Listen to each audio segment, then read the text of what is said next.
This is a Film Stories original podcast. Does it ever feel like you're a marketing professional just speaking into the void? But with LinkedIn ads, you can know you're reaching the right decision makers, a network of 130 million of them, in fact. You can even target buyers by job title, industry, company, seniority, skills, and did I say job title? See how you can avoid the void and reach the right buyers with LinkedIn ads. Spend $250 on your first campaign and get a free $250 credit for the next one. Get started at linkedin.com/campaign. Terms and conditions apply. This episode is brought to you by Nespresso. Gift magical mornings with Nespresso Vertuo Pop. Compact and stylish, Vertuo Pop is made to meet every morning coffee craving. From espresso to coffee, hot or iced, at the click of a button. And celebrate the season with Nespresso's limited edition coffee flavors. Sweet almond and hibiscus, cinnamon and candied tamarind, and festive double espresso. Magic in the making. Shop the holiday gift collection exclusively at Nespresso.com.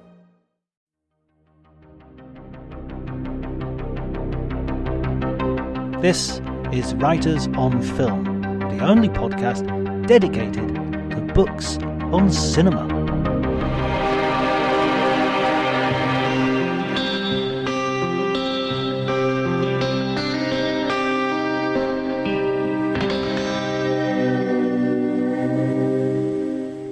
Hello everybody and welcome to Writers on Film. My name is John Bleasdale. I am a writer and film critic and filmmaker as well, would you believe? And I am delighted to be joined by another writer and film critic and filmmaker and YouTuber, Thomas Flight.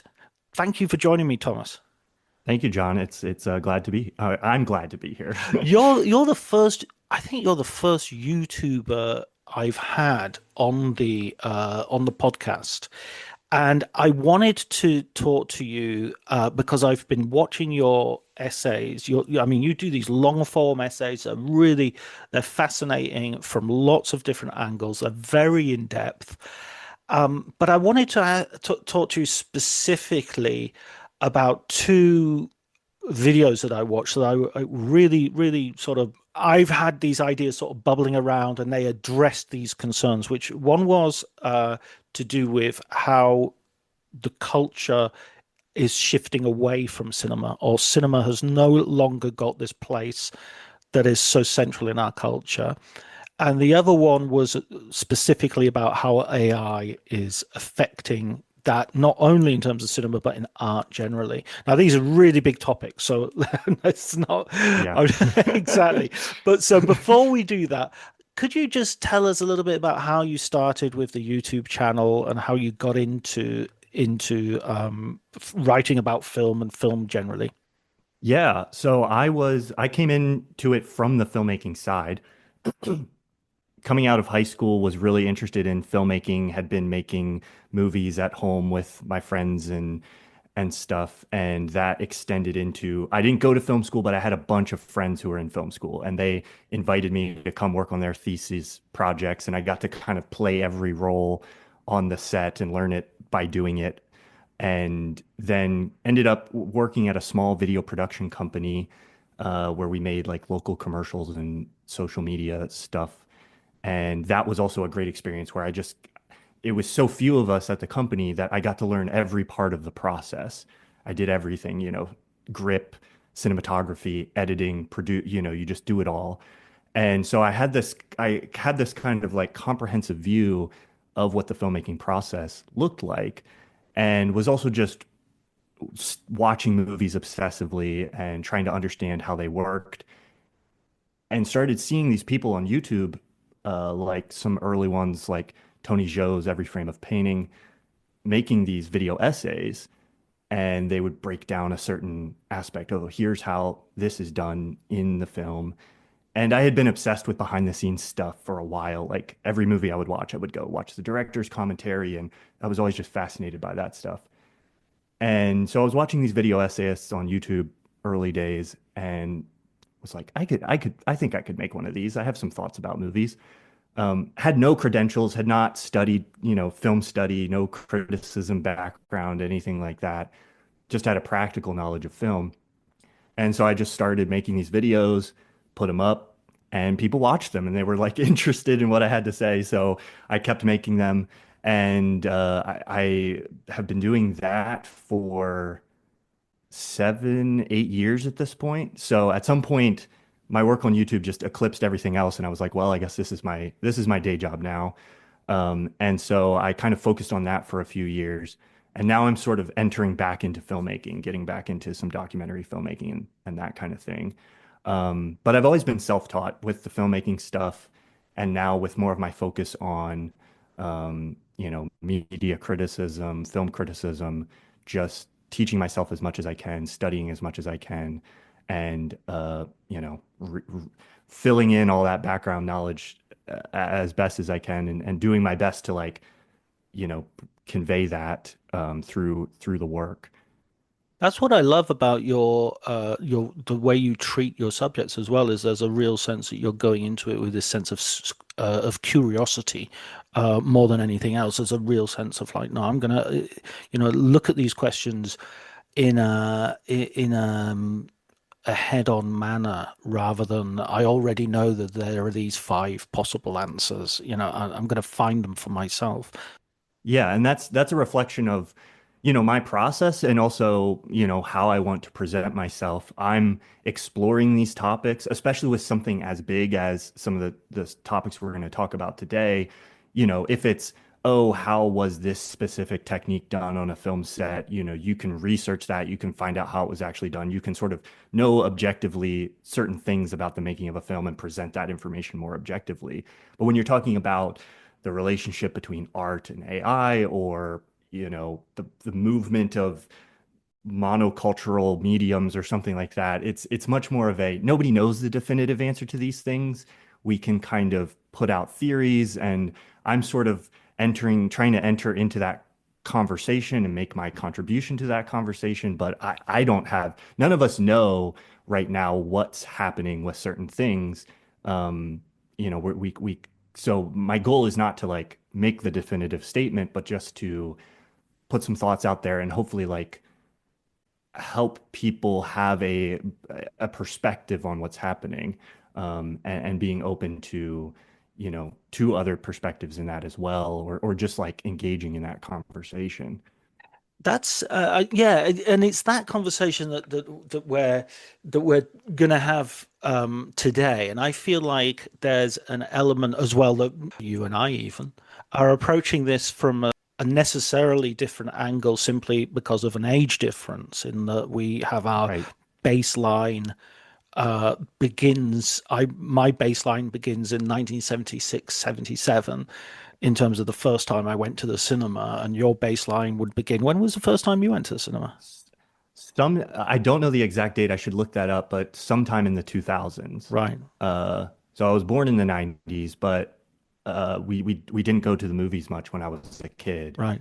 So I think it would have been like early 2000s, 2001, Yeah. Yeah. that I would have started going to movies. So I think I saw Dino De Laurentiis's King Kong as a remake. So that would have been, I mean, that would have been ridiculously young as well to be taken to the cinema. But I think I Right. benefited from having an older brother. And so there was a case of like, well, we have to take John because we can't leave him at home. And, and so I think I benefited from that. And it was also probably because I was very well behaved in the cinema. I think I didn't get my phone out. Because in those days, of course, it was a large Bakelite plastic phone with a wire that Yes. so, I definitely saw King Kong, and I have very vivid memories of seeing Star Wars at the cinema and queuing up around the block and sort of getting in after the crawl and which at that point I didn't know even had happened. I remember the film starting for me with Darth Vader sort of breaking through the corridor and the rebels all being killed, and being terrified of it. I mean, absolutely, like what am I seeing? And enthralled and excited and all those things. So that was a very formative experience for me. So that to some degree that means that my experience was not only pre-digital, it was pre-VHS. These films were Yes. not Yes. available on video cassette, because nobody had video cassettes in those days, except for the very rich. Video cassettes would come in about the mid 80s, early to mid 80s in my area. I mean, there might have been Right. existing elsewhere, and even on television, uh, Star Wars showed in 1978 on the cinema, 77 in London. This is a winter of 77, and then 78 winter in the north of England where I was from. But it wouldn't show on television until until 1982. So Yeah, a yeah, full 4 years after it had shown. after. Yeah, Um, so there was a scarcity as well. The cinema right. was very special because you couldn't, that's the only place you could see these films. Yeah. And that affects like what the role of criticism as well. You know, I think back to that era and the role of a critic as someone who almost like reported on what was happening in the cinema. You like go to the cinema and then like report back in text form. That actually played a distinct role in the culture because now we see so much of a movie before it's even out because the video is everywhere and you know there's all this like press and clips and trail, you know, you saw some of that of course at that time, but yeah, it's really fast. Like I didn't experience what you're talking about fully, but I remember a time where it was still, um, you know, there would be that huge gap where a movie would come out and then it's like you had to go see it if you wanted to see it, or it was going to be a long time before you might ever get to see that again. And even if you did see it, when you did watch it, that experience, you were going to have to, we played Star Wars for years before we Right. saw it again, and we had the action figures, Yes, so we yes. could Yeah. reenact it. So it lived in our heads. And you'll know this as well, that there'll be scenes that you thought you saw that you you didn't see, or the amount of time that the characters spend in the garbage compactor is Right. relatively short, but in my childhood memory, they're in there for like weeks. Yes, yeah. Yeah, no, my version of that was my version of the experience you're talking about was Lord of the Rings, Right. and we were obsessed with that, and we played Lord of the Rings.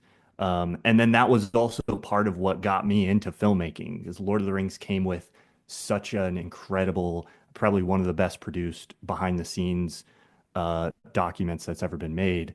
And so that was the beginning of my awareness of, oh, there's this entire world that exists behind the film. And so my friends and I, we played Lord of the Rings, but then we also played making movies. Like, you know, that was kind of a product of being obsessed with those movies as well.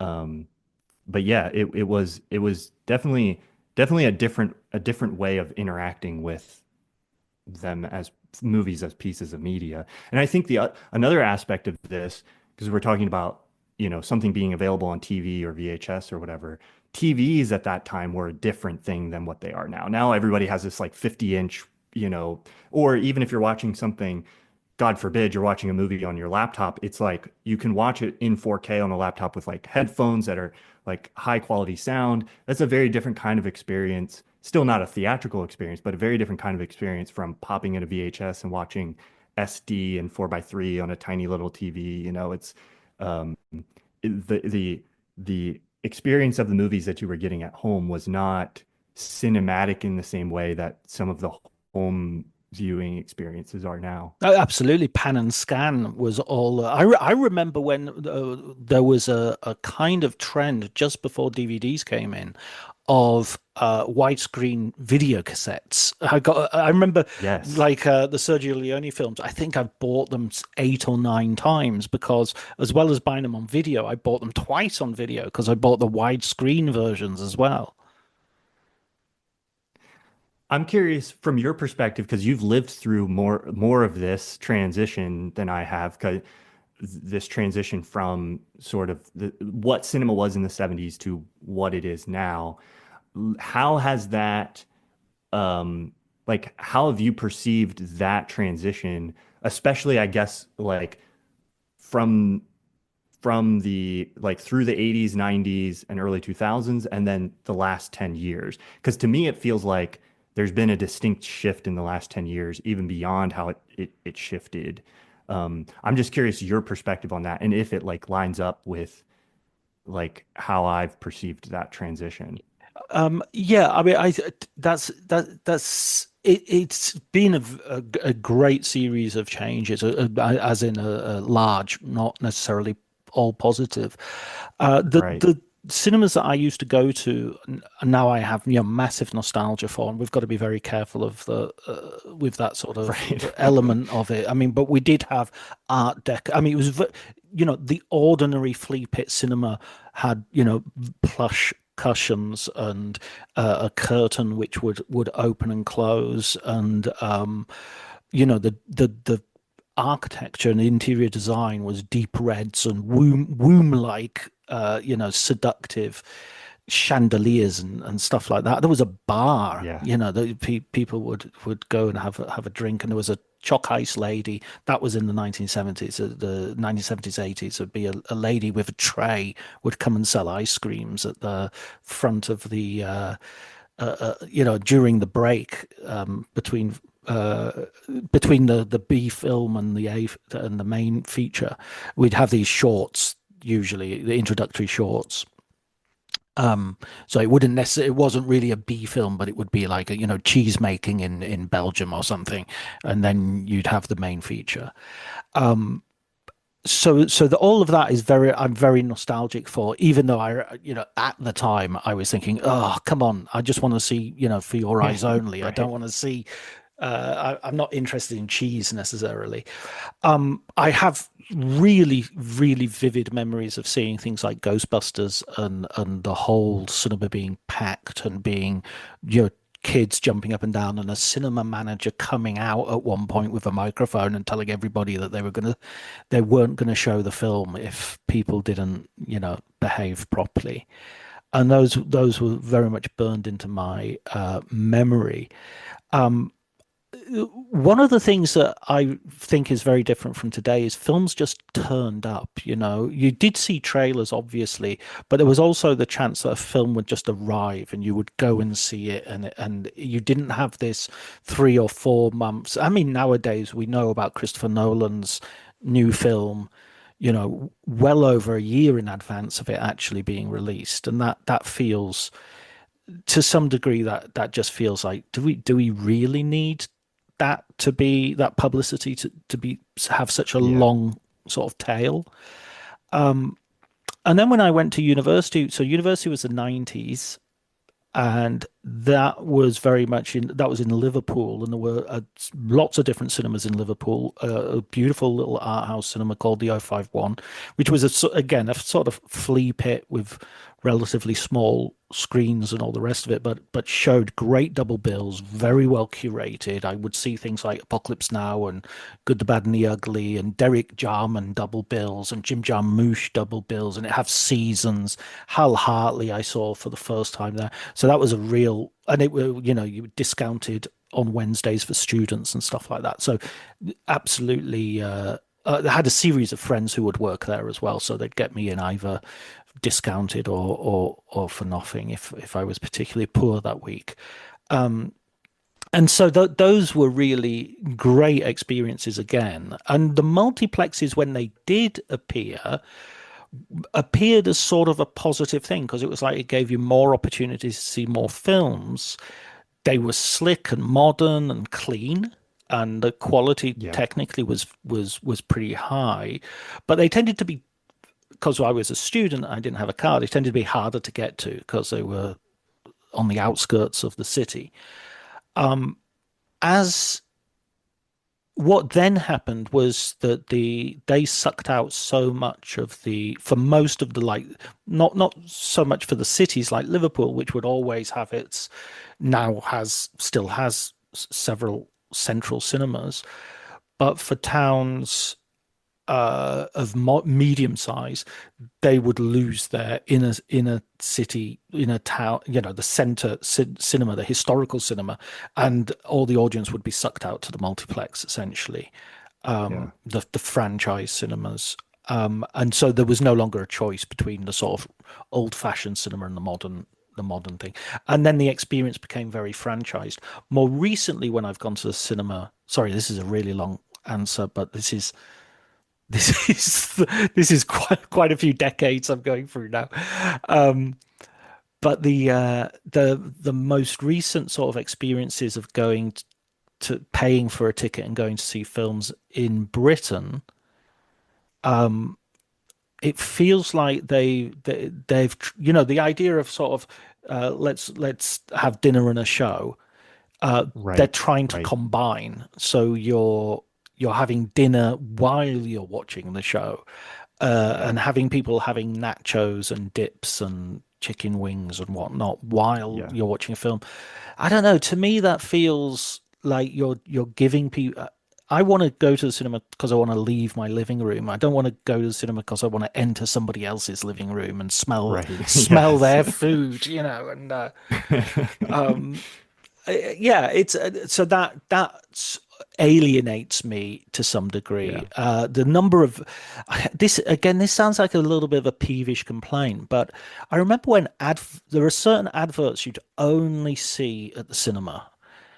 There was a Right. certain type of advert you would see at the cinema, and now you're seeing adverts that you'd see on television at the cinema, and you're just sort of thinking, "Hang on, I've bought my ticket.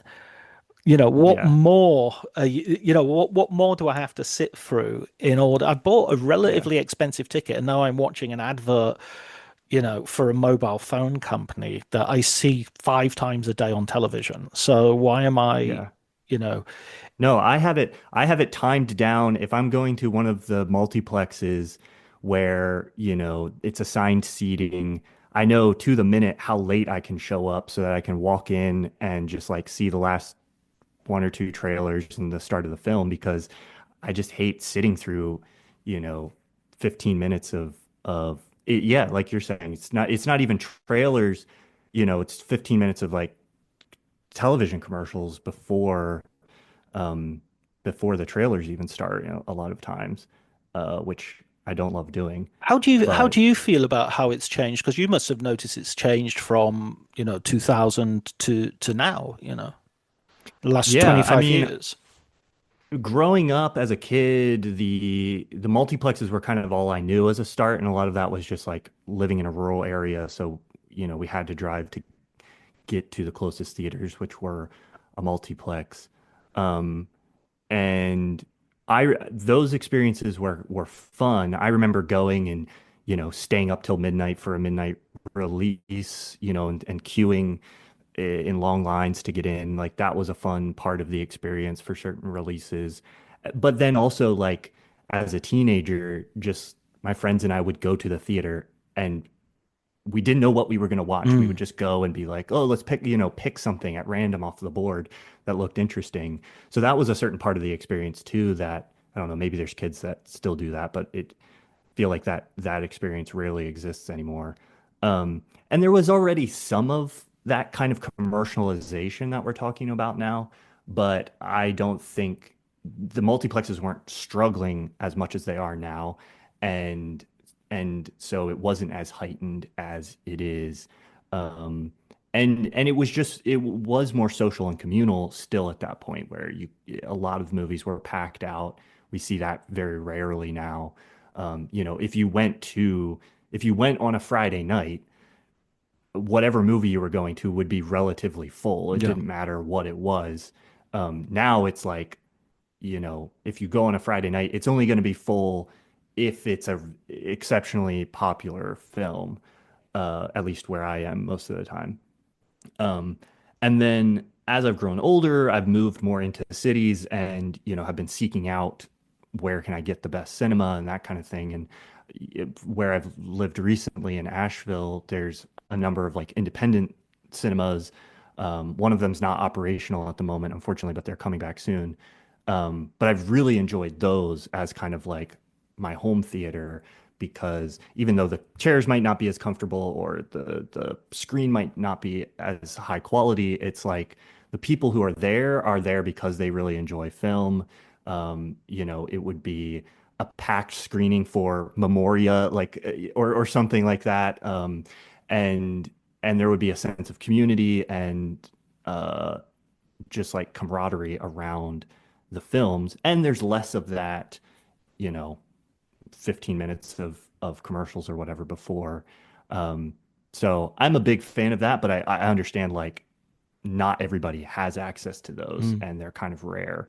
Um, so um, I think, you know, my hope is that those places can stay alive and we can sustain them further. And I think, you know, part of what I argue for in that video is that I think I, I'm hopeful. I think cinema is going to continue to have a long life and be around for a long time. I think people will want the experience. Um, and a lot of I go into like a lot of multiplexes now, and it reminds me of like going into a bowling alley in like the 2000s, where you had this sense of like this is something from a bygone era. Mm. It's still here, it's still operational, but it's not. It's it's descended from whatever its heyday was, and um, and I have that feeling in multiplexes. But then the flip side of that is going into certain indie theaters and it's packed and people are talking about the movie afterwards and there's this sense of community. And so I think that's there and people want that.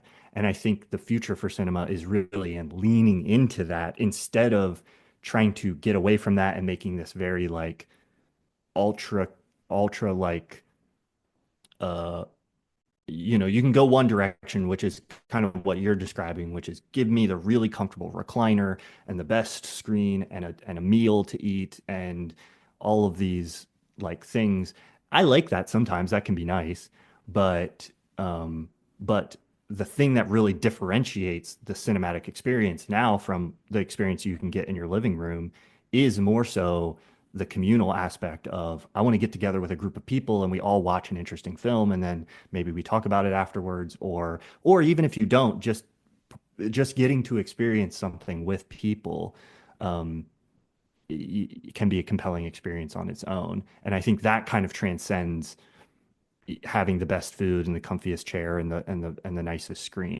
Yeah, I agree, and I think there's a the thing about the multiplexes. I remember when the Lord of the Rings films were out and the Harry Potter films, and I remember even prior to that, going to see like Eyes Wide Shut being you know you can get a ticket, and in the first flush of money, of investment, you know, the smell of fresh paint was still on them.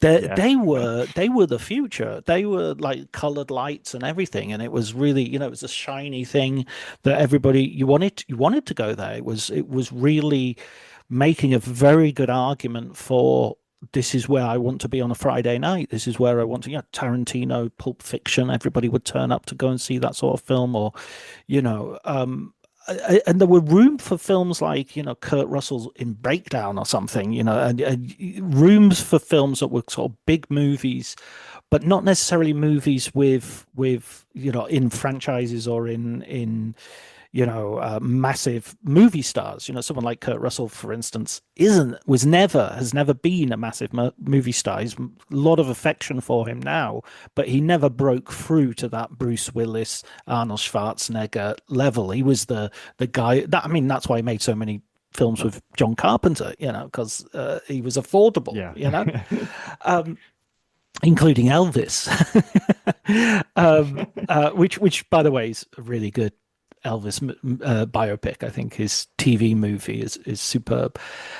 So I mean, what I did notice was when I went back to my hometown, which is Barrow-in-Furness, the multiplex, which had replaced the old Astra Cinema, had sort of torn out half their seats and put in these big comfy recliners, and it was like everything was it's like supermarkets. There are no supermarkets anymore. Everywhere is like a metro market or an express market, so no one's going to do huge shops anymore. They're just stopping for milk and eggs and something for the cat because their huge shop is done on the internet. So the same thing is happening with cinemas. I feel they're becoming smaller, with the exception of the IMAX, which you mentioned in the video as well, which I see the IMAX as a little bit of I don't feel it's economically feasible as a way forward. It reminds me a little. It's not practical for Yeah, everybody to be shooting on IMAX film. precisely. Unless there's going to be some Yeah, way of digitally blowing everything up to that level. yeah,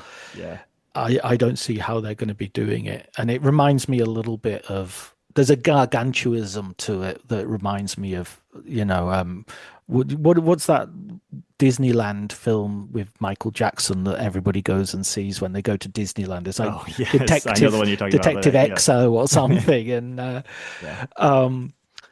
yeah, yeah, oh, I'm on a what roller coaster. I feel like I'm really on a roller coaster, and I'm just sort of thinking, well, if I want to go on a roller coaster, I go on a roller coaster. I wouldn't go to the cinema to feel like I'm on a roller coaster. Which I guess was Martin Scorsese's point when he was talking about Marvel movies. yeah, yeah, So let's move on a little bit from the physical cinema, yeah. which I think is a really good point, though, because people talk about the death of cinema, and I've always thought the death of cinema was a very French sort of way of thinking about anything. And it's much more significant to think about the death of a cinema because, physical cinema's dying. That, Right. bricks and mortar and all the rest of it, that is irreplaceable parts of a community, and that is a real problem. I totally agree with you. Cinema is a way of looking at something. I don't see how that can die. That's like Yeah, saying yeah, opera will die. As long as people are singing, I don't think opera will ever die. yeah, yeah, yeah. No, I think it's going to be there. The the really, I think what we're talking about most of the time when we talk about the death of cinema is like the unseating of cinema as sort of the crowned king of the media culture. Um, and the kind of some of the argument that I make in the video I made about this is that that started happening in the 40s already when TV came about, and you could argue that perhaps TV and cinema have kind of been vying for that top spot a little bit through the era that we're talking about since the 70s, but it still had a huge amount of cultural impact through the 2000s and even still does today. But what we're seeing, especially within the last 10 years, is less and less of that. It matters, it still makes money, people still love it, but it's not the one thing that everyone's attention is kind of pointed towards in the same way that it would have been at one point. And some of that has to do with the physical in-person experience that you and I are talking about, have been talking about. And I think that stuff matters because you can say, oh, the movies themselves have changed from the 80s till now, and they have, but also our experience of them has changed. How we experience them has changed. And I think we don't give as much attention to that as maybe it deserves sometimes as critics. But yeah, it's always going to be around in some form. But yeah, really the thing that's dying is that sense that it's the thing. And that's the one where I'm like, okay, yeah, that has gone away, and I don't know that that's salvageable or that that's gonna come back. I mean, It's is it like, necessarily a bad thing? right, yeah, isn't culture always about, moving forward and going on to the next thing? And you can see that as fickle, and it's very dispiriting if you've devoted your life to something that right, yes, you've been used to it being the center. But if you're I last month I spent a week in Pordenone celebrating silent cinema, and there's a bunch of geeks and a bunch of academics and archivists and who, as far as they're concerned, cinema finished in 1925. right, right, yeah. But the great thing about the current era is that if that's what you are fascinated by, you have more access to that stuff now, and you can find the other people who are interested in that in a way that wouldn't have been possible in any prior era. So, I think in some regard, it's like, okay, if you're really into silent cinema or experimental, you're doing like, you're into what's his name? He's sitting on my shelf. I can't think of it right now. But if you're into just really avant-garde experimental film, in some ways you can think, oh, I've missed the boat. That ship has sailed. It's gone. It's a bygone era. But now you can find all these films that would have been impossible to find before. There's books, there's online groups about it. You can go to festivals and meetups, and those like niche cultures can still exist, uh, and still do, I think, more than people give them credit for. A friend of mine here in Asheville shot an like avant-garde experimental film documentary about this flood that happened. His name's Tristan Turner, and he like this the flooding hit our area, and they went out, they shot on 16 millimeter film. They processed the film in like the water from the flood, and it's just, messed up grime and very abstract. And then they screened it at the public library here for like a group of like 40 people who all sat and very just like quietly watched this avant-garde film with like, a live score. And I was just amazed that, tiny little town here in Asheville, or I mean, small city, that kind of culture still exists in pockets, and there's people who will go and pay attention to it and watch it. And yeah, I don't think we should lose sight of that just because maybe we're not the thing that everyone is paying attention to the most anymore.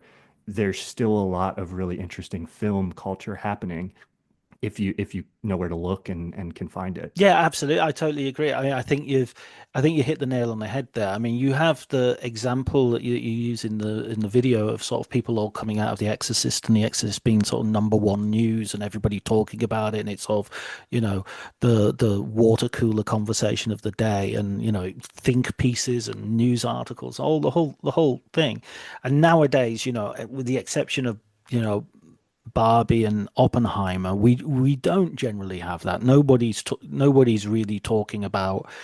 Yeah, I've just written a piece on Sydney Sweeney, and it's just like there's so much news ink has been spilled. So many pixels have been occupied by talking about a jeans advert that she did, and nobody saw Reality, which was an amazing film and an amazing performance. And frankly, I don't care what her politics are. I mean, she's very likely. I very likely disagree with her politics fundamentally, but I disagreed with Errol Flynn's politics fundamentally. I mean, does that stop me Yeah. from watching Errol Flynn films?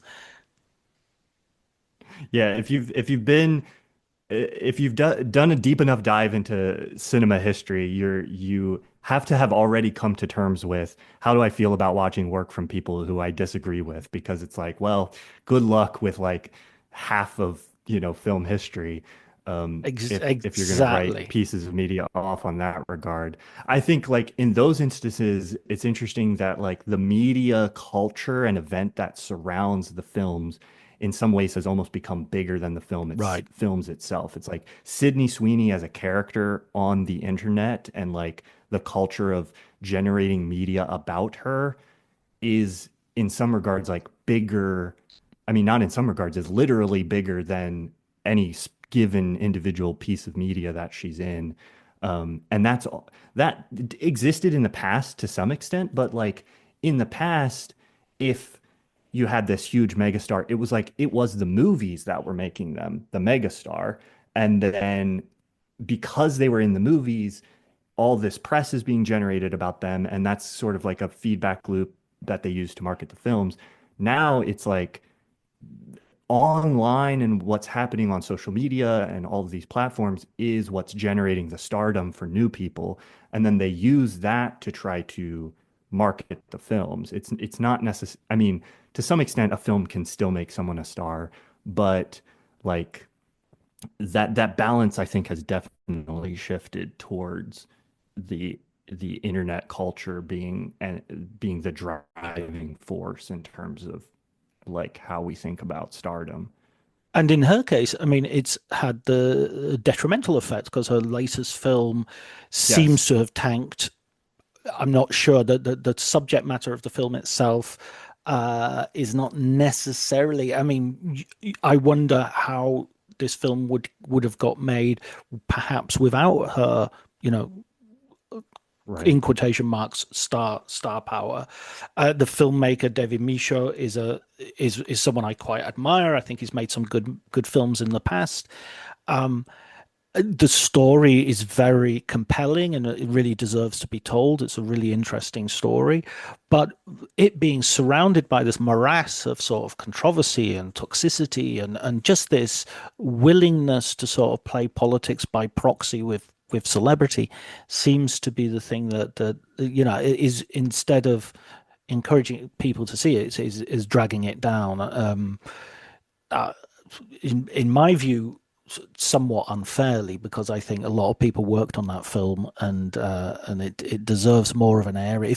If it is the case that people are not going to see it because of her, then I think that's a real Right. pity, because it might Yeah, not be the case.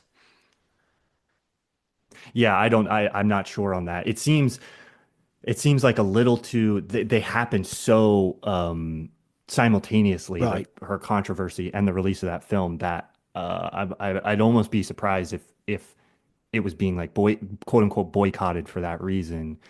It almost seems more like not miscasting, because I think like casting someone of her type for that role is a fair artistic choice, but maybe just like not positioning that film for, like, is that film something the public was open to at this moment? It seems like maybe not. Whether or not that's a fair assessment, I don't know. I haven't seen the No, film me yet, neither. but And obviously there's a problem with talking about something neither of us has seen. yeah, exactly. But I mean, I'm just arguing, I guess, for sort of open mind when it comes to. I mean, I'm not apolitical, and I believe in addressing politics as well as other considerations when you look at art. But in this case, sort of, it doesn't strike me as political. It strikes me as a gesture towards the political rather than the political itself, a simulacra of political action to just get a bit hissy about somebody on the internet because they're a celebrity you don't agree with. Anyway, let's move on from Sydney Sweeney, who we don't need to contribute to that debate too thoroughly. we haven't sorted anything out there. We haven't, as you said at the very beginning, we haven't given a definitive answer on that, I don't feel. Right. But let's talk about so that centrality. If it does move on, we could say, well, that's fair enough. The Beatles are a better band because they broke up. Not everything has to last forever. In fact, as Game of Thrones proves, having a good ending in mind even before you start might be a good idea. So let's maybe that centrality of cinema, let's perhaps take that off the table. But cinema itself seems to be threatened almost like every cultural expression at the moment by the development of this new technology, which is going under this umbrella term of AI, although I know there's sort of really maybe more accurate to talk about technologies at this point. Yeah, I think that's the kind of the elephant in the room for as you said, not just cinema, but kind of art and media in general right now. And I think part of why it fascinates me is because we're watching this really fascinating technology dawn, which is the computers can now generate media that is at least, a simulacra of things created by humans. And that's really fascinating on a lot of levels to me. It's a little eerie in a lot of ways. In especially early on, I was more intrigued by it when the images weren't very good, and a lot of what was produced was kind of this strange, almost dreamlike. It felt like you were almost getting to peer into the computer's dream in some way, like it's a bizarre computer vision of reality or something like that. Um, and it brings up a lot of questions for us as humans, not just in the realm of art, but also with the large language models, what it means to what is logic and intelligence and language, and what do these things mean to us, and what do they represent, and where exactly are those lines between what is human and what isn't, and consciousness and how we think about those things. And art is one area of that I'm obviously very fascinated by.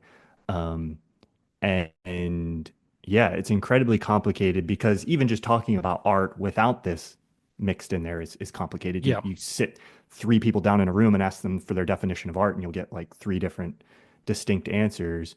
And so trying to address this topic, art as a question within the context of AI, is obviously very complicated. I liked. But that's part of what fascinates me about it is like, well, why is it complicated? Like, let's talk about it. This is interesting. I liked your the sort of definition you give in terms of slip between art and artifact. The idea that an artifact can be a road sign, or it can be a flyer for a nightclub, and art can be Edward Hopper or you know Jackson Pollock or whatever. And the idea that art is something, the more you look at it, kind of the more there is to understand, or the further away it's sort of, there's a sense of what Derrida would call deferment. You're always kicking your hat down the road while you're trying to pick it up, whereas the stop sign, you look at it and you understand immediately what it's doing. It's what its function is, Yes. and you got it. You get it. Ditto. The flyer. You don't think, but in what way am I going for the? In what way is Right. happy hour happy hour? Um, yeah. It's there's it's text. There's no subtext. It's all there. Um, so I find that definition really useful, and I do see that there is art, there is AI which definitely does not astonish me, is the word you use in your video, which I Yeah. think is a very interesting word. The idea of also the sublime comes into that, something that's between states, that is utterly numinous or ineffable. You can't grab it, you can't quite articulate it. That's what art does. It is the incomprehensible. It is the quivering, on the edge of meaning. Then I worry that the problem isn't going to be that art won't satisfy those needs. And I think this is a point you kind of made, but you please correct me if I'm wrong here. But that AI would just and ultimately capitalism will just change those needs, so we no longer think that's what we want, and it and AI will invent the thing that it will then satisfy, and that thing will be much more limited Right. than art is, because art is ultimately creating a space which it then can't fill. It's like a cigarette, what Oscar Wilde said about a cigarette. It's Right. the perfect vice because it's not satisfactory, and that is what art is. It's Yes. constantly dissatisfying you in a way that's creative and interesting. Yeah, I think there's definitely already a disconnect where I think our culture has already sort of devalued art to a degree, or art appreciation is not very consciously cultivated or taught uh, broadly within modern culture. Um, and this is, I want to give credit to J.F. Martel, who wrote the book Reclaiming Art in the Age of Artifice, for this kind of definition and breakdowns and some of these ideas. It's a great book, and I think people should go read it. He wrote it in 2015, so it was kind of before this latest movement, but he was already kind of identifying this kind of slipping into a world where most of the images we see are artifice. And And that's not necessarily bad. We're not making like too strong of like a value judgment about that. He is, and I'm also not. He's not, and I'm also not trying to make that. It's more of just like what is the purpose of each of these things? Obviously we need the event flyers, and to some extent, although I'm quite skeptical of advertising, like you could even make an argument like we need advertising to some extent, or those kinds of things. There's forms of artifice that benefit or facilitate the function of society as a whole. So it's not bad, but if we lose sight of this kind of the separation between those two things, and that it does actually exist, and that there is this other thing called art that is something more, even if we can't quite put our finger on what that thing is. It's like all the things you mentioned. It helps facilitate astonishment or contemplation of life. And it does that both for the viewer and for the artist in the process of doing it. It's like a form of expression and communication and all these things. And it's something that kind of arises out of us sort of instinctually. We might do it within a commercialized framework or within a capitalism, which is facilitating the creation of the piece of art. But I think like an important piece of that is that the like underlying impulse to do it is not just to make money. It's like something else that we're trying to find. And so I think in a lot of ways, our culture has already lost sight of this kind of like distinction.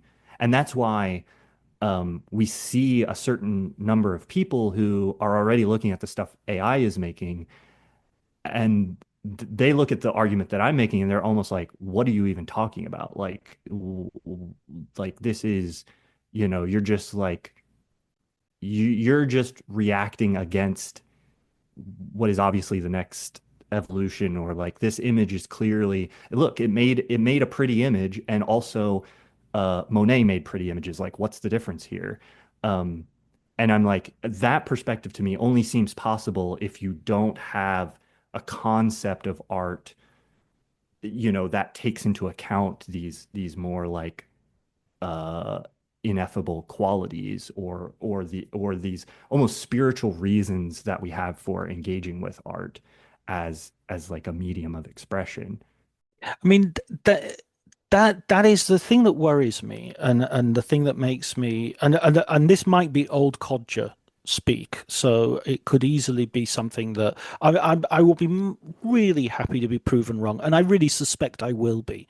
I really suspect I will be. I just think that is my inner codger talking, but I worry that Ted Sarandos, the head of Netflix, said that the main competitor for Netflix was sleep. And I think to some degree, the competitor for Netflix is also to some degree art, because if you're making programs, I mean, you made this point. I thought it was a really good point of the two screen TV show or series or whatever that is designed for you to watch it while you're on your phone or while you're doing something else. So it's kind of radio with pictures, or it's, you won't lose track of what's going on. And more importantly, if you put everything away, if you put your phone in phone jail, the way I do when I'm watching a movie, and you sit down and you watch it with 100% of your attention, it's pointless, because that's not how it's supposed to be watched. It's like, I mean, I know if I went to see the cricket, or in America, if you go and see the baseball, there's very few spectators are glued to the field at all times, because that's just not culturally how you take in that experience. You're supposed to be looking around and chatting with your friends and looking for where the hot dog guy is and all the rest of it. And the same thing is going to be true of these so I mean, going back to cinema a little bit, when I hear of people saying, "Oh, we should open up cinemas to sort of tweet-alongs," and not only use your phone, but we'll encourage you to use your phone, we'll be part of the experience. There's a bit of me that's like, oh man, we've lost it completely, haven't we? This is you're making it impossible. And last point, and then I'll concede the space. The food thing. You don't eat in church. There are certain there are certain spaces where we go, we're doing this and nothing else. And I feel, yeah, except obviously the body of Christ if you're a Christian, specifically if you're a Catholic. um, That's the role of popcorn. well, yeah, well, yes, because that it sort of has a similar sort of quality of dissolving. Um, Yeah, it just strikes me as like you're not going to make this more popular by making it more ordinary. You know, its popularity Yes. depends on its extraordinariness because that's the thing that ranks it, that distinguishes it as unique amongst the things that we do. If going to the cinema on a Friday, Saturday, Sunday night is the same as doing everything else we do, then then why buy a ticket? You know, why spend that amount of money on it? And similarly, if TV is becoming like what you're watching on Instagram, why turn on the TV? You know, why not just look at your Yeah. phone for the entirety of your lives? That bit is scary to me. That's the moment Yeah. that I'm thinking our umwelt is being tightened to a very small circumference. Yeah, I think, there's a larger question at play here, which is all various industries right now are reckoning with this shift in attention I kind of alluded to earlier. So like cinema and perhaps television even are unseated as sort of the dominant cultural force. And I so much of my thinking about this and my work is informed by Marshall McLuhan and just this like core Mhm. idea of like let's look at the medium as the message and like how mediums relate to each other and what these changes are. And so we have this shift that's happened over the last decade towards our attention going to our phone and towards that medium, and that becoming the dominant medium. It takes up more space, it takes up more attention. It also changes how we relate to everything else. And everything else is struggling with understanding how to compete with this new thing, this phone, social media, TikTok, Instagram, all of these things. And they're a little bit like flailing about, for any answer to this question. They're like, oh, how do we how do we compete? How do we keep the attention that we have? Um, and and some of that is what we've talked about in the cinemas, make it more premium, go big, even bigger with IMAX. Some of these things work, some of them don't. But I think like the point I want to get across is I think the way to compete is to lean more into the things that separate it from what's on our phone and in our living room rather than becoming more similar to that. Because I think if you're trying to compete by becoming more of the same thing, you're going to lose that competition because that's where, the money that's behind this industry, the tech space is just insane. They have so many resources they can pour into these apps and designing these products and making them as attention grabbing as possible. And some companies like Netflix are trying to compete with that more directly by doing the same thing, pouring just a ton of money into it, making it as sort of like sticky as possible, but also like creating content that facilitates experiencing it while you're on your phone. And I've heard secondhand sources. I can't necessarily confirm all of this, but they have very specific guidelines for how, a scene cannot be more than 7 minutes in length or whatever, because that's when people lose attention, and all of these directives that Netflix has for how they produce their content. And they're trying to compete with this machine that's trying to gobble up everyone's attention. Um, and maybe in the long run, if you make some of those changes, maybe Netflix is wins, quote unquote, in the sense that they have more of the attention, more people put their time and energy into that. They have more subscribers, they make more money, but they're becoming this other thing in doing that.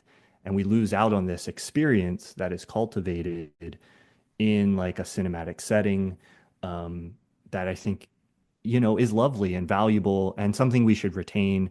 And not because it's like the greatest thing that was ever invented. I don't want to, slip into a kind of elitism where it's like cinema is the one true, media form or art form. But I'm just like, I also don't want to see us just let go of the parts of it that I like and are valuable because we don't have any regard for what makes it unique and what makes it interesting as an experience, and just say, oh, well, all of that can be discarded. We'll just become like TikTok, but you sit in a room with other people and watch TikTok on a screen. It's like, well, I already have TikTok on my phone. I want to keep this other thing that we call cinema and be able to experience that as well. And AI, the way AI relates to all of that is like, I think AI is another way, TV companies, streamers, they're all flailing about and they're like, ooh, here's this new shiny thing. Maybe we can use that to make our productions more cost effective, or to make like whatever they're imagining they're going to use AI for. And in my mind, I'm like, no, that makes, now you're trying to become the thing that you're competing with. You're going to lose that battle to the AI, because anything you can build with AI, somebody will be able to build themselves with AI. So like the middleman, AI is cutting out the middleman. You just go directly to the AI to get the piece of entertainment that you want. So it doesn't make any sense to me for these entertainment companies to be going, oh, well, we'll use AI to make the entertainment, because it's like the future that the AI companies are headed towards is one where you just generate the entertainment for yourself. So the only value that's left in the entertainment industry is by staying away from that and being like, no, we have this other thing that's like human crafted, and and so it's almost like giving into the very thing that will be like, that will just make you like everything else and lose your competitive edge, I think. But I get that that's scary in this moment where it feels like the rug is being pulled out from under the industry in so many ways. I mean, I think it's almost like if you are doing everything by the algorithm, then the algorithm is always going to defeat you. If you're chasing algorithms, then you're thinking like the machine, and you're making Right. and you're there is a sense when the viewer is doing that, or when we're doing that. I mean, I noticed this. You'll have noticed this far more than me, I imagine, as a YouTuber, in that that YouTube, how many people leave one of the videos that you've produced after 1 minute, after 30 seconds, and all the rest of it, and you'll know all the, or if you want people to stay, you've got to write a long explanation of what the episode is about, or use a certain number of words. And we had SEO, which apparently AI has completely torn to pieces. So and if we're on TikTok, or we're on, you only do minute long videos, because so we get to a point where we're doing what the machine wants, so that when the machine comes along and says, actually, we can do what you've just been doing much better because we're better at dealing with algorithms, then we have no position, no shred of humanity left, to quote somebody, on which to stand and on which to justify our unique existence. So I see we in your video and just talking now, we mentioned certain artists: Jackson Pollock, Edward Hopper, Monet, but we also know that the vast majority of art is not necessarily that good, and Right, yes. and Yeah. that art has worth, even though it's Yeah. even though it's not necessarily at those heights of and it feels like that art is the stuff that is really vulnerable to AI, in that, no, it's not gonna change your life, but the kind of romance novels that people would churn out, the I mean, I saw a headline about a country and western song which was the highest charting non-human song, and you Oh, just yes. Yeah. sort of think, well, that's that's just going to become more and more present. And there's going to come a point where, and again, here is my old codginess. There's going to come a point where, as you enter, I don't know if you have these in America, but when we enter a supermarket here, we might have like a part of the fresh vegetables which will say sort of bio, and we've not used pesticides, we've not used anything, or free range chickens over here or something like that. And it will be, you'll pay a premium, but these are not chickens that have been kept in cages their entire lives, and these are vegetables that have not been sprayed with cancer-inducing chemicals or chemicals, full stop. And you buy them and you feel good about yourself, and maybe they taste better and maybe they're healthier, who knows? But you're buying into the ideology of what they represent as well. That's what you're really paying for. And is that what's going to happen? You're going to go on Apple Music or you're going to go on Spotify, and there's going to be a genre of, this is going to be human music. This is human made Right. music, and it's different from all the other music because all the rest of the music is AI. Are we going to go on Kindle? Because I know that there are now literally thousands, hundreds of thousands of books now available on Kindle which have been written by AI. And they're just, they're out there, and the person publishing them can publish 100 novels a day, and they don't need 100 people to buy one book. They need one person to buy one each of those novels to start making money. And so that sort of monetization of just slop and is, I feel that I don't think Picasso is in any danger. I think you know uh I'm trying to think of I'm trying to think of a lower artist, but I don't want to. I don't want to. Who's the art? Yeah. I don't want to insult. I know what you're talking about, though. Bob Ross. It's like, you know.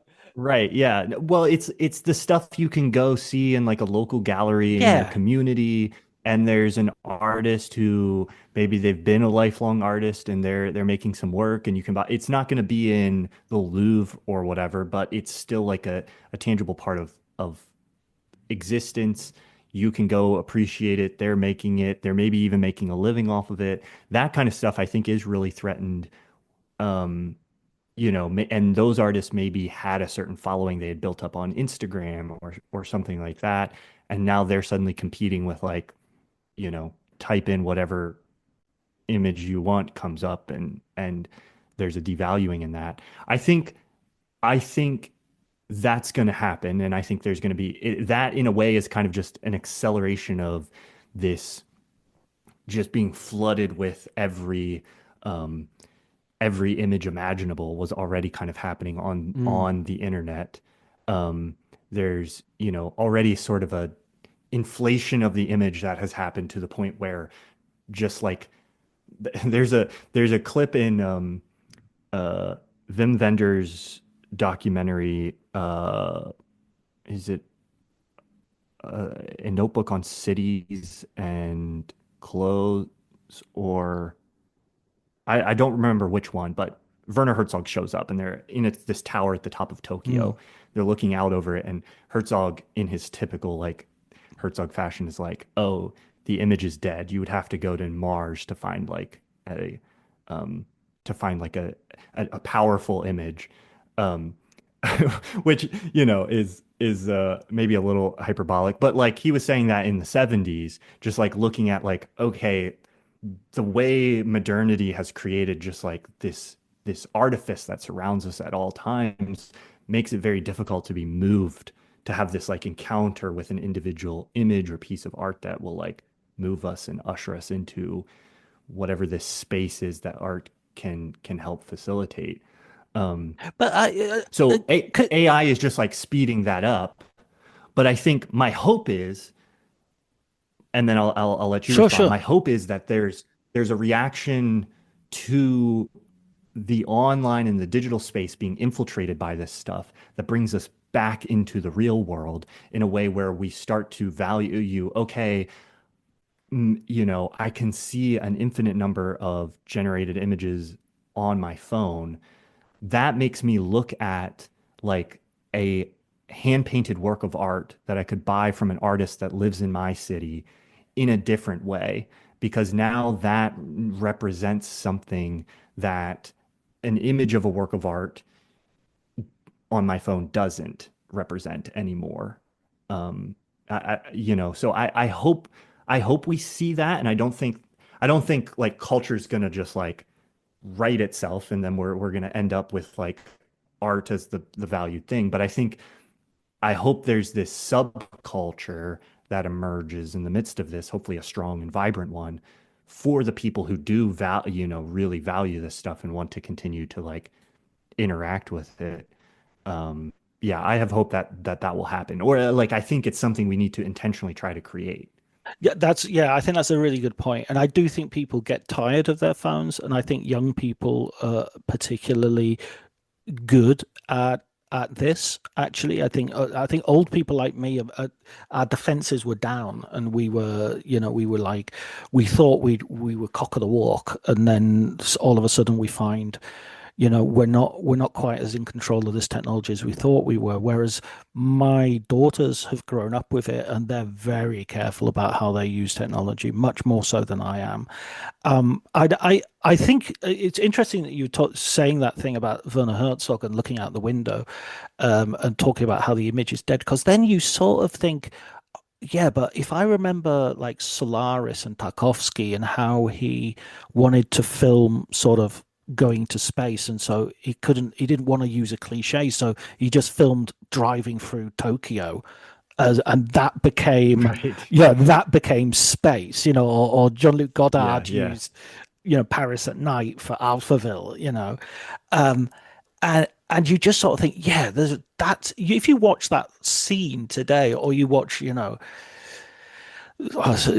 almost innumerable scenes that you could, they're just so much, they're so striking, and there is so much in the world that is not looked at with attention, that when it Yeah. suddenly is, you saw, this is why, we met at the Cannes Film Festival. I love going to film festivals and seeing cinema from all over the world, because somebody will suddenly be pointing their camera at something I've never seen before, and you'll just think, Yes. wow, to jump from something like that to the beginning of Tom Cruise in War of the Worlds, and the fact that he's operating a crane, and thinking, when have I ever seen a crane operator as the hero of a film? And suddenly it's very real and tangible, and that, yeah, I could have watched 30 minutes of him on that crane and in that environment, because it felt real and it felt unnoticed. And actually, for all these thousands of films that Hollywood produces every year, we have a very narrow realm of interest. It's policemen, it's the military, it's maybe doctors, it's rom-coms, it's rich people, it's all the sort of upper middle class, not the middle class that are working and struggling usually. And so, actually, if you really want to make something which doesn't stink of AI, or doesn't stink of sort of pre-AI, something which could easily be taken over by AI, make a piece of art about something that isn't being looked at. Point the camera somewhere else. And that's really coming back to kind of one of the things I was alluding to earlier with what are the things that sets cinema apart in this landscape. And one of those things is the ability to sustain attention on something. So you get people, you put them in a room, hopefully if you're watching a film at home, you're not on your phone. That's at least the intended way, the way the director is hoping you're watching it. No But food. in a cinema as well. No food. You're sort of forcing them to be like, okay, you are, unless you walk out of the theater, which, most of us probably do occasionally, but that's like a very specific action that you have to take. You're kind of, by going to a movie, you're saying, okay, I'm going to offer myself to whatever this film has for like a couple hours. And then the filmmaker has the opportunity to not just say, look at this image, but like, let me sustain your attention on whatever this image is. And I think that's part of that power too. So like on our phone, we might be flipping through whatever platform and see, wow, there's a tornado, and then some disaster that's happening, and then a funny, someone's falling down, and then another thing. We might see these very like potent images in quick succession, and uh, and I think that's the sort of the death of image that Herzog is talking about, where it's just like there's so much variety that like the potency of any one single frame feels like it's It's all been reduced flattened out. incredibly. Yes. But then what does the social media not give you? It's like, okay, take that thing and pay attention to it. And then in the cinema you can go pay attention to it and here's how it relates to a larger story and a life. And let me like use sound design and editing and performance to like bring not just like direct your attention towards that image, but then hopefully like bring you into that image and that space and have you kind of slip into it and forget that you're not there, that you're not a part of it. And I think those are all things that cinema does very well that our phones have a much harder time of invoking. And so that's what we have to be conscious of is like how do you use that as a filmmaker and how do you do that in a compelling way and like give people something through that experience. But to say one other thing, I love that you also brought up like world cinema and seeing these things from around the world, because that was something that struck me at Cannes this year specifically, is like so much of this conversation about, oh, Hollywood is dying or what's happening to movies, it's very like centered on US and British cinema to a certain extent in those industries and like how they have been the dominant cultural force in cinema.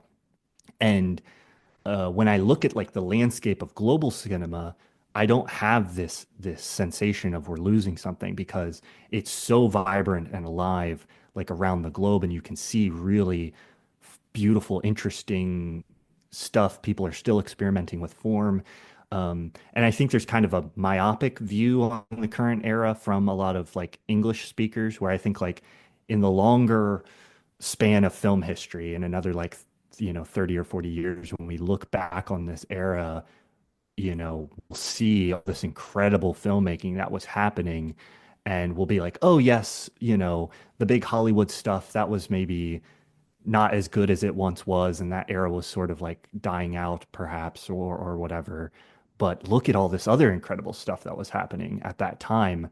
And yeah, I'm very hopeful for cinema in that sense. I think there's fascinating stuff happening everywhere. Absolutely, I think that's a great point, and I think that's a great place for us to sort of wrap up our conversation, because it is important to sort of look through both ends of the telescope and microscope. You've got to, and sort Yeah. of, yeah. There's a that is that is why the ecosystem of festivals can be really really important, and why some streaming services will help us to see things which are beyond our horizons, and in doing so also inspire us, because why was the American cinema so great in the 1970s? Because everybody was watching French cinema in the 1960s. Yes. And why was Yeah. French Yeah. cinema so great in the 1960s? Because they were all watching American cinema that they hadn't been in the 1950s, that they hadn't been able to see during the war. And so they were having all these classics Yeah. from the 30s and 40s, being released every single day. There was a new film in Paris. So hopefully we will have still some way to go before cinema, creaks to an end. But even when it does, I think the language of cinema will continue, no matter whatever the next art form. If it's gaming or if it's something else, we already see it in gaming today. The language of gaming is Yeah. first and foremost cinematic. Wonderful, Thomas. I really enjoyed that chat. I will put a link to your YouTube channel, which is simply called Thomas Flight, on the on in the show notes. And I think you have a Substack as well, right? Yes, you can find my Substack at seeingthroughfilm.com. Yeah, and I haven't been doing a great job of writing there this year, but I'm hoping to write more there in 2026. So yeah, I'm yeah, never that sure usually never sure about Substack. I've got kind of like there's a bit of me feels like I'm giving it away for free, and I should, I don't like to charge people because why would you? yeah. Because if I charge people, then I'll have to write like a minimum of 4 or 5 Right. pieces or something. It's, Yeah. yeah, it's not. Yeah, I don't like the model. I'm not sure about it, but yeah, but your It's work is good. That's worth looking at definitely. Yeah, it's almost all free there. Mm. People can pay if they want to, but that's more of like a voluntary, like if you want to support the work.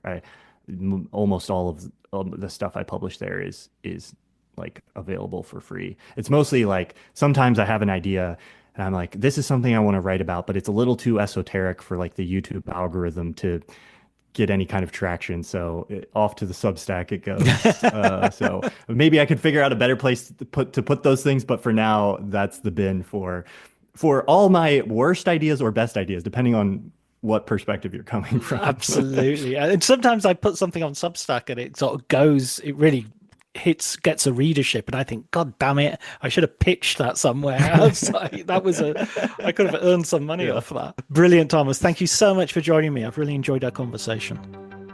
Always great to chat, John. I appreciate it.